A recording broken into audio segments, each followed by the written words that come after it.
ఈ మధ్య ఒక అక్క రీల్ చూసిన. మధ్యరాత్రి మూవీ చూసి ఆపుకోలేకపోతున్నా అని చెప్పేసి మిడ్ నైటే రీల్ చేసి అప్లోడ్ చేసింది. మూవీ ఎట్లుందనంటే బాగానే ఉంది, కానీ మధ్యరాత్రి నిద్ర ఆపుకొని మాత్రం రీల్ చేసే అంత చెప్పుకునే అంత మాత్రం ఏం లేదు. ఒక విషయంలో మాత్రం డైరెక్టర్ని గ్రేట్ అని ఒప్పుకోవాలి, తోపు అని కూడా అనొచ్చు.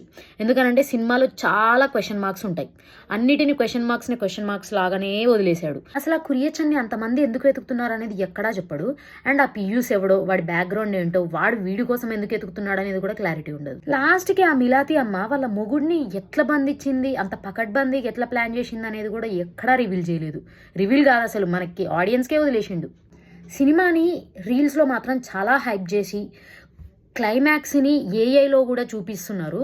అట్లాంటి సినిమానే మన తెలుగులో వస్తే మాత్రం డైరెక్టర్ ఇట్లా ఇన్ని క్వశ్చన్స్కి వదిలేసిండు, డైరెక్టర్ అన్ని క్వశ్చన్స్కి వదిలేసిండు అని మొత్తం. మాలతి అమ్మ ఫస్ట్ మొగుడు అసలు ఏమైపోయాడు, అతన్ని ఏం చేశారు, ఇతనే అతన్ని అరెస్ట్ చేపించాడా, నిజంగానే అతను మోసం చేశాడా, నిజంగానే ఇతను వచ్చేసి ఈమెని కాపాడా అనేది ఎక్కడా ఒక దగ్గర కూడా మనకి క్లారిటీ లేదు, ఏది లేదు, అసలు సున్నా.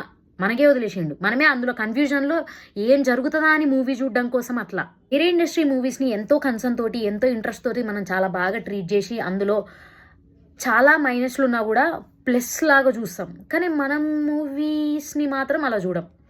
ఒకవేళ ఒక మైనస్ ఉంటే దానికి చాలా మైనస్లు యాడ్ చేసి మూవీని పుల్ డౌన్ చేస్తాం. అట్లా కాదు కదా. అక్కడ డైరెక్టర్ చాలా సస్పెన్స్లు అన్నీ క్వశ్చన్ మార్కులాగా వదిలేసి ఆడియన్స్కి వదిలేసినా కూడా మనం దాన్ని చాలా బాగుంది అని చెప్పి రీల్స్లో మొత్తం షేర్ చేసి మూవీని మాత్రం ఇంత పైకి ఇంత హైప్ చేసాం. అంతేం లేదు, కానీ బాగుంది, చూడొచ్చు. స్టోరీ పెద్ద స్టోరీ కాదు, కానీ చిన్న ట్విస్ట్లు ఇచ్చేసి సస్పెన్స్లో తీసుకెళ్ళిపోయిండు. సినిమాటోగ్రఫీ చాలా బాగుంది, బీజిఎంలు కూడా చాలా బాగున్నాయి. దానివల్ల ఇంట్రెస్ట్ వచ్చింది మూవీ చూడడానికి. నెట్ఫ్లిక్స్లో ఉంది, మీరు కూడా చూడండి.